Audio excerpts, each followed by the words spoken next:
What's up, heroes? This is Jarvis. I'm excited because today we're continuing our series on the zero calendaring method. This week is all about time management. How do you be more efficient? How do you be more effective with your time so you can get more done in less time and less stress? And your calendar is how you're going to do it, because efficiency, it all comes down to having a plan. And having a list isn't a plan. A list is just a wish list. A plan for your day actually requires two things: what you're going to do and when you're going to do it. That's an actual plan. Otherwise, you're just hoping you get stuff done.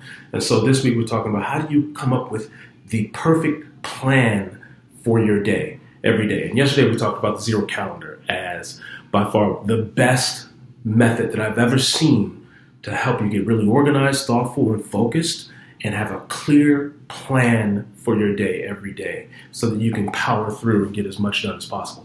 So yesterday we covered what that looks like. Today I want to just share a few best practices and tips and tricks and things that's going to come up as you start diving into this practice. The first thing is when you plan out your day, you'll start to notice that you'll jam a lot of stuff in, and it's not really realistic. You'll think something takes only 15 minutes. It actually takes longer than that. You'll think something takes, 30 minutes is going to take an hour. And so I've come to know that every time I think something is going to take amount of time, it really takes double that amount of time. So I call it Jarvis's Law. And so whenever I plan something on my calendar, if I think it's really only going to take me 15 minutes, I put it on my calendar as a 30-minute block. And that gives me a little buffer time to make sure that I'm not jamming my calendar up so packed with stuff that's unrealistic that I'm going to be able to get to. So double the amount of time that you're going for each block that you're going to put in, and that gives your calendar some space and room to breathe. The second best practice is just understand that things aren't going to go according to plan.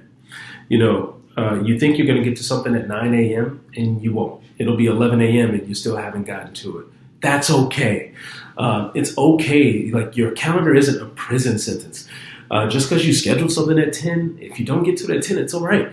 The power of scheduling it is really just setting the intention to begin with.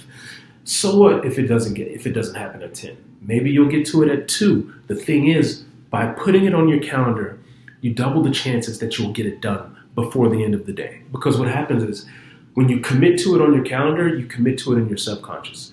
And so all day long it's going to eat at you. Gosh, I gotta make sure I get back to doing that thing. I gotta make sure I get back to that thing. And so it's going to just ensure that you follow through. Even if you don't follow through and do it at the exact time you scheduled it for, at some point in the day, you will get to it. So don't worry if things don't go exactly according to plan on your calendar. 3, be as specific as possible. I do a lot of, when I was in commercial real estate, I would prospect a lot. And so I would always just have a block on my calendar, say prospecting. And what I found is that I kind of just tuned it out after a while, because it was just the same thing over and over. And then I started getting really specific in how I labeled the blocks on my calendar. So instead of prospecting, I would say, make 25 calls to this zip code, right? And that specificity allowed me, when that time came, I didn't have to wonder. I didn't have to spend time now trying to figure out, okay, well, now what kind of prospecting do I do today? Like, I had already detailed it in how I labeled that block. So be as specific as you can when you're blocking out your time. Take advantage of your buffer and transition times. So my commute is a great, it's at least 30 minutes of time that I could be using to multitask. So in my calendar, I actually, detail out what I'd like to do to take advantage of that transition time to make the most use of my time. How can I multitask a little bit and kind of double up, get 2 for 1s, if you will.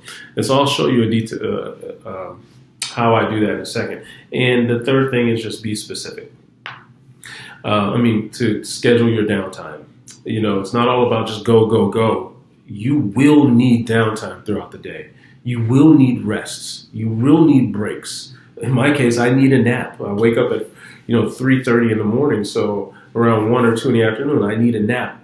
I schedule those in. Schedule your downtime. When do you want to get some reading in? When are you going to have your meals and your dinners? Schedule your downtime, because your downtime is just as important as your uptime and your go time. So um, schedule it. And the more you can be intentional about everything, not just certain parts, but the more you can be intentional about your entire day, you'll see you'll have such a relief. You'll flow so much easier. Things will just start working in your favor nonstop. Things will just line up one after the other, and you're just going to power through with such efficiency and ease. The whole point of this is stress free productivity. And so these are just a few of the best practices. Again, it's going to take you some time to really kind of get into this flow of how to do your zero calendar, getting comfortable with it. And so I'm going to show you a live demo next of exactly how I do mine. That every morning, like I said, it takes about 15 minutes, and boom, I'm off to the races. With that being said, go out there and do something awesome today. I'll see you, heroes.